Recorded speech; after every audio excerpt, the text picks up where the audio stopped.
Welcome to Gun Freedom Radio, where we engage, we educate, and we inform. We are sponsored by azfirearms.com, the biggest little gun shop in Arizona. We are excited today to be talking with Jonathan Fischer. Now, Jonathan is the founding member of the West Hollywood chapter of the Pink Pistols, and they're one of the fastest growing chapters since the Orlando massacre. Now, Jonathan is also a freelance television editor and producer, and I definitely want to talk to him about some of that as well. But before we go any further, welcome to the show, Jonathan. Thank you so much, Cheryl. It's great to be here. Now, the reason that I grabbed you right at this moment in time to bring you onto Gun Freedom Radio is because you and a few of your good friends were just recently on a Comedy Central program. It was called Problematic.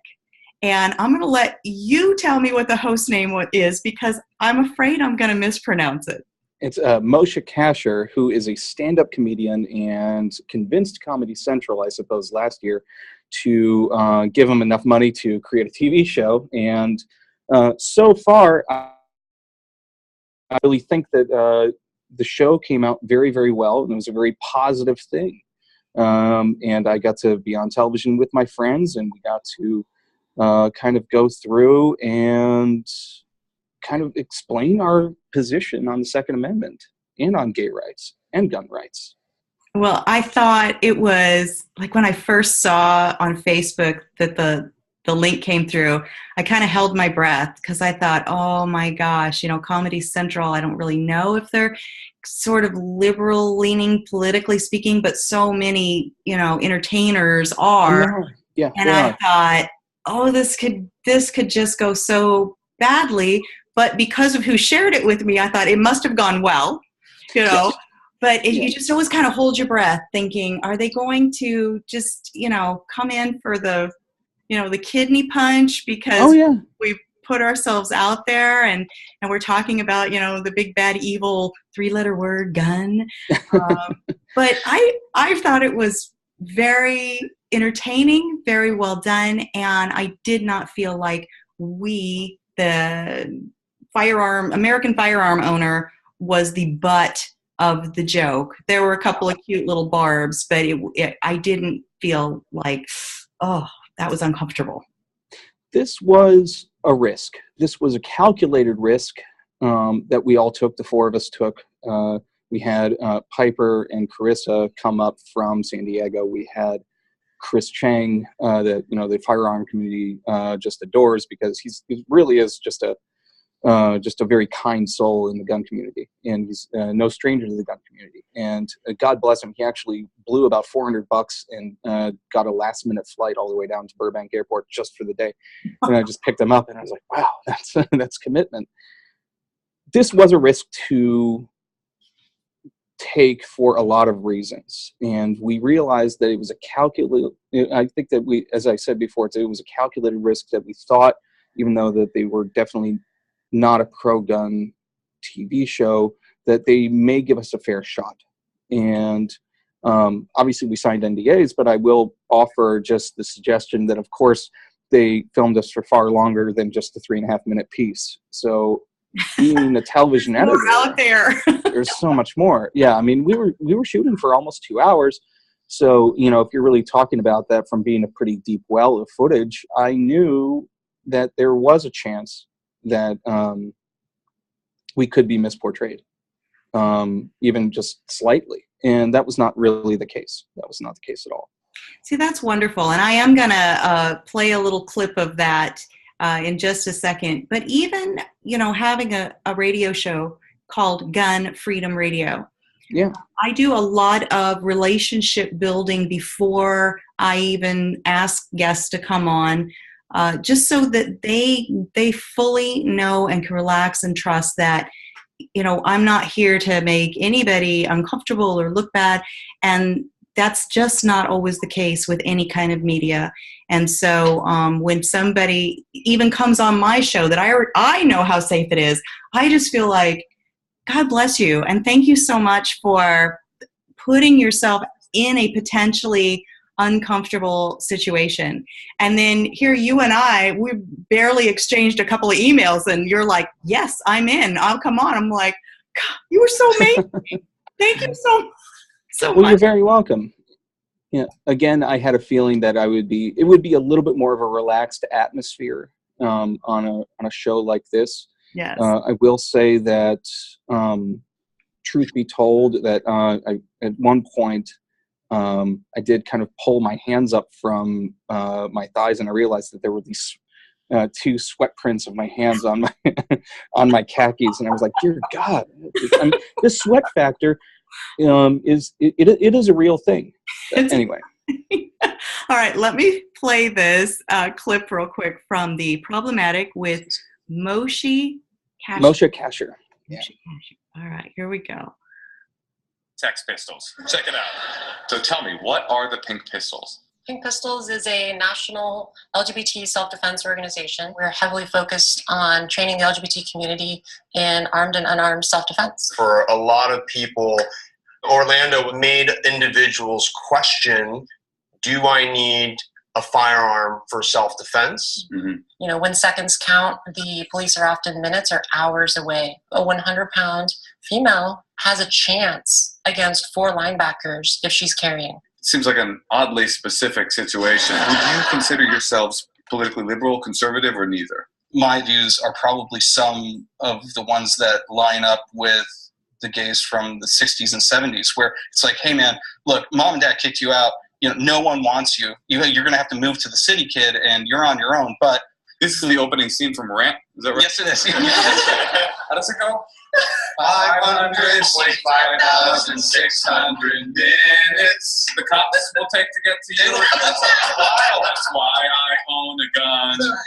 Was it harder to come out as a gun owner or as a queer person? So I'm going to pause there because I think that's a great question. But let's lean first back on your answer. So a lot of people in the gun community, if we can even really call it that, right? Because there is a political side that wants to characterize the American gun owner and create a caricature of. Yeah. And you don't fit that caricature, and I don't fit that caricature. So I don't really know when we say the gun community if we're even using the right term. Okay, well, let's actually take a step back here, and this is where a lot of your listeners are going to probably have to sit back and have kind of an aha moment. Mm-hmm. But I will tell you, this is something that is going to sound a little rehearsed because I've said it a few times, but I've said it directly to friends who are heterosexual, and they don't really think about this. But identifying as a gun owner and identifying as a member of the gay community in general, they are two things that are very, very much the same that people don't necessarily understand the similarities, where it's just kind of how I am. Yeah, I own guns. Yes, I practice self-defense. Yes, I was at the range just yesterday with all my friends.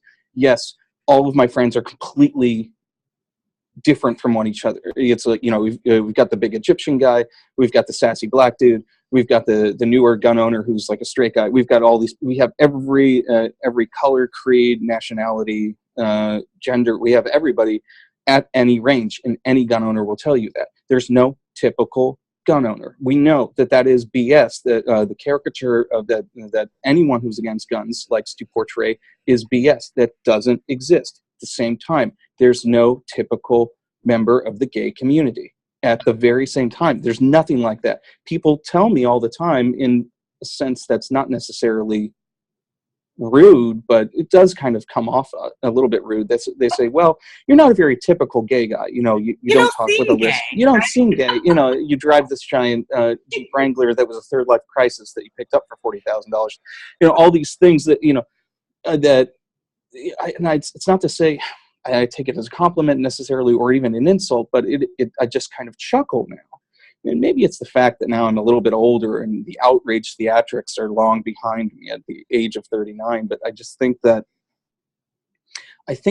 people now understand that there's a similarity between being this typical gay guy that doesn't really exist, or a typical gun owner that doesn't really exist. We know that those kinds of things are just fallacies. They're falsehoods. It's something that's a complete and utter fabrication. Mm-hmm. Absolutely. That's such an excellent point. And I'm glad you brought that up. And so compound that now by how many new faces we have coming into awareness of the Second Amendment, support of the Second Amendment, enacting of the Second Amendment, the whole younger group of the millennials that are coming into the field. After this last election, we are seeing a lot more people that would politically identify with being liberal coming in. So it's such a diverse community, and it's beautiful to be able to pause for a minute and realize that the Second Amendment and gun ownership is not a left issue, it's not a right issue, it's not a conservative or a liberal. It's an American God-given right that's secured by the Second Amendment. But for the younger people that, maybe they don't even really understand, what are we talking about, Second Amendment, all of that, that's what we're here to do, is to educate and put those and tie those things together, take them back to the constitutionality of things. But what I really want to get to right now is the younger group. When you said in your Comedy Central thing about, kind of back in the 60s and 70s, how parents were, or how society was. Help us understand that. How is that different from today for people that didn't live through the years? And I'm 10 years older than you are, so didn't live through the years that we did. Right, and I didn't, and I did not live through these years at all. But I know it secondhand from friends. Growing up in West Hollywood, before it was even West Hollywood, the town was only incorporated. The city was only incorporated within LA County in 1984. So it's 35 years old. But then, and then you look at San Francisco and the Castro from the 60s and 70s.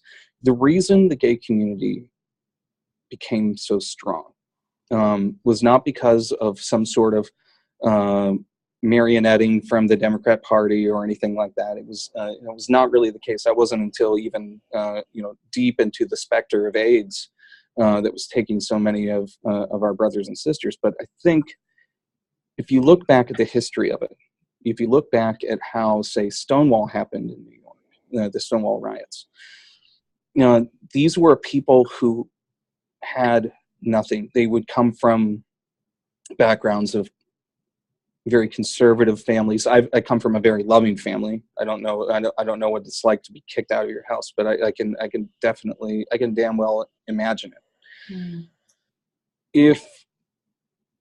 If you are growing up in a community that suddenly embraces your values as a gay person, and if you are living amongst brothers and sisters that say, "Hey, yeah, I'm just like you," then there's a sense of belonging. There's a rugged sense of individualism, but if you have these groups of individuals working toward a common cause in a common neighborhood, and they say, well, if we don't have this safe world of ours, well, let's just make one. So that's kind of how it was back then, where I think that the reason there was such a tight sense of community in these bastions of the new gay society and the new gay communities in Western countries was because of this need for camaraderie. That's so true. I mean, don't they say that nothing unites like a common enemy? That's right. And when you're always seen as the outsider, and that's something that I was saying through the last whole election season, is that if you've ever been part of a minority of any kind, if you've ever been marginalized in any way, you should be on the front lines fighting for every syllable of the Second Amendment.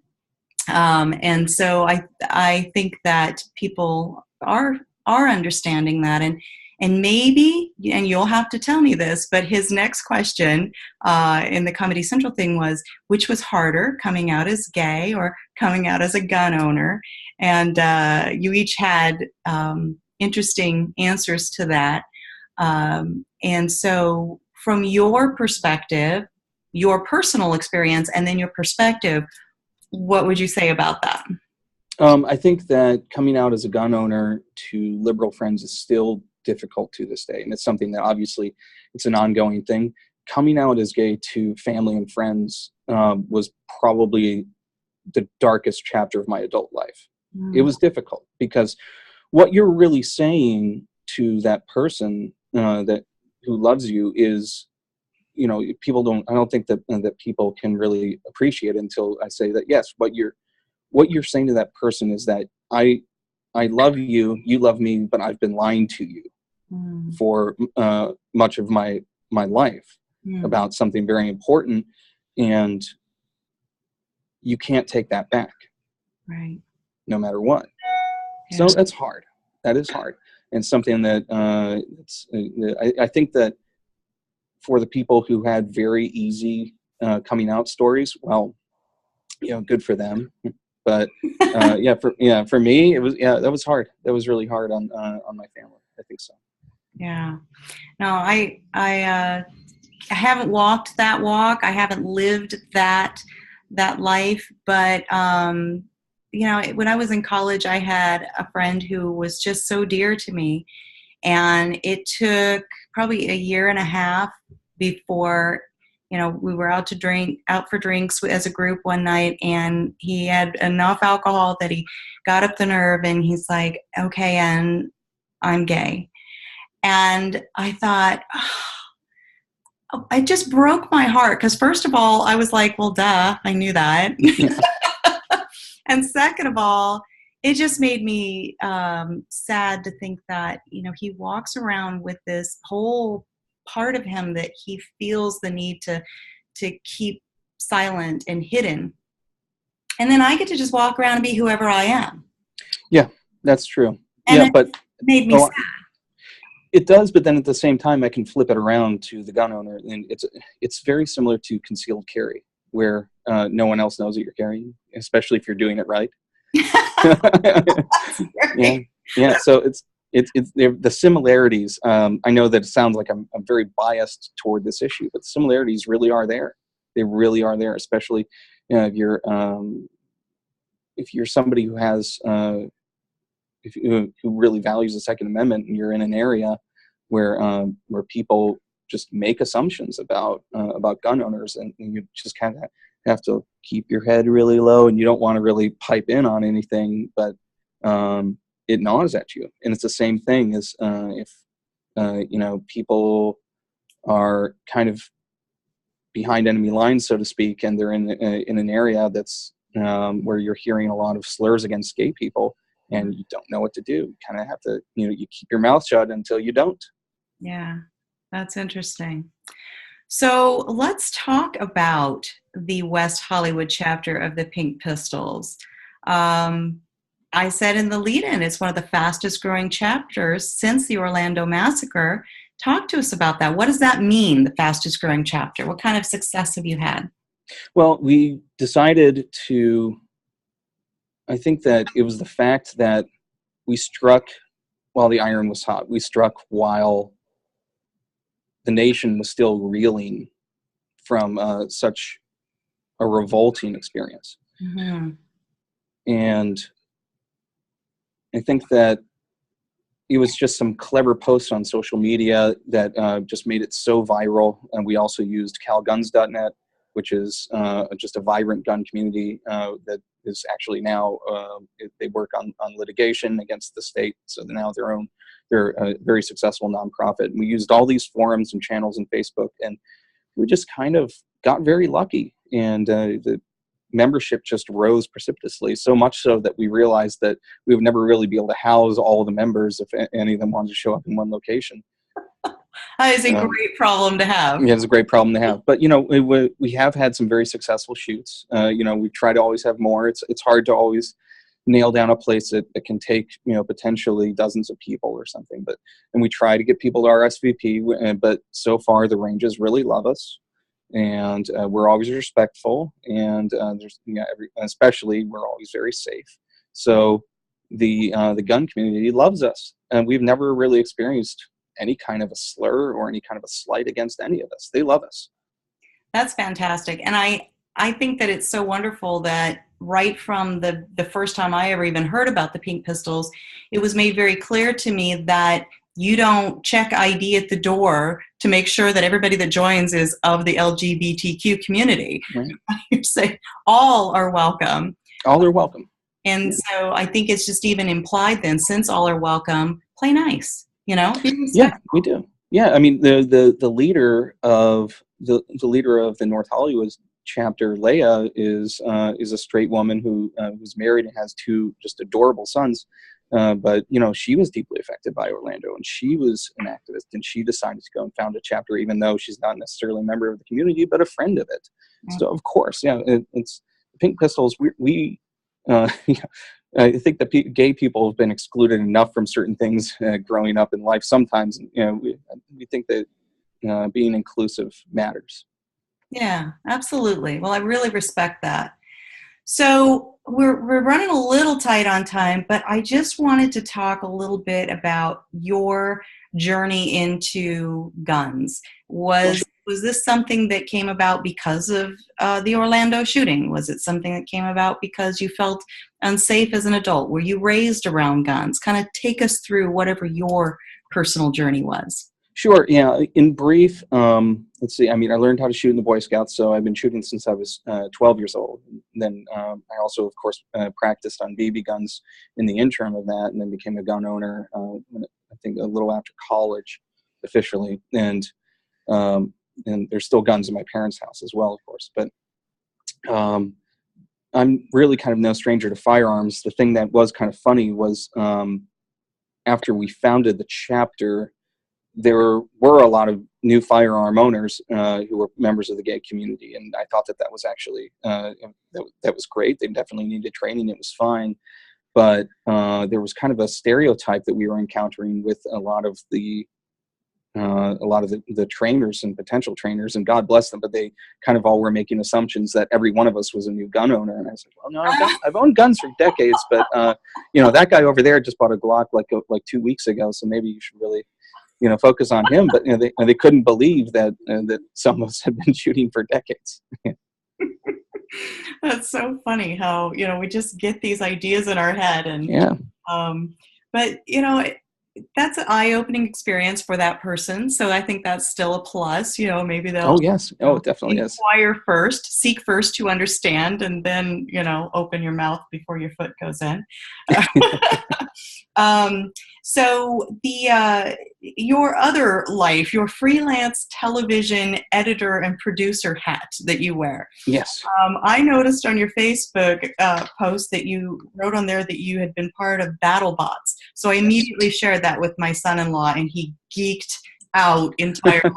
That's right. He had me watching BattleBots with him, and it's actually a cool show. It's a very fun show. It's a very dynamic show to work on, and a lot of people believe that because of the fact that it looks like some kind of a live arena show, that it must be something that's very easy to put together. But no, I can assure you, it's a very, very complex show, and it's you know, it was probably one of the from a standpoint of from an editorial standpoint, it was extremely heavily staffed. The first season, I think that we had only 4 weeks to develop the first episode before we aired it. Well, no, to shoot to shoot and get through. So we were it's something that we call being up against air dates, and I think that you understand what that means, and it's a very, very scary notion to have. And you know, you kind of have to just commit to things very quickly editorially, but at the same time, it's a live show, so you know, anything could happen. That's the sweat factor on that was amazing. It really was. I can imagine. Well, and I just thought it was going to just be a major like geek fest, and my son-in-law's into, you know, all kinds of, you know, he is a geek. But it really was very interesting to just kind of, you know, see all the different designs of the robots, and, you know, the passion of the people making the robots, and, you know, then the teams cheering. I was shocked how much I enjoyed it. So what other series have you been a part of, and do you have anything like big coming up? Yeah, I mean, I've been working on many seasons Biggest Loser. It's been a little while for that, but and I've been working on several Alaska shows for Discovery Channel. Right now I'm working on the second season of Little Women Dallas, which is a spinoff of the first Little Women show, and that's on Lifetime. And I think that every series I've done, I kind of try to take away a certain experience from it. And so far, it's always been a joy to work on.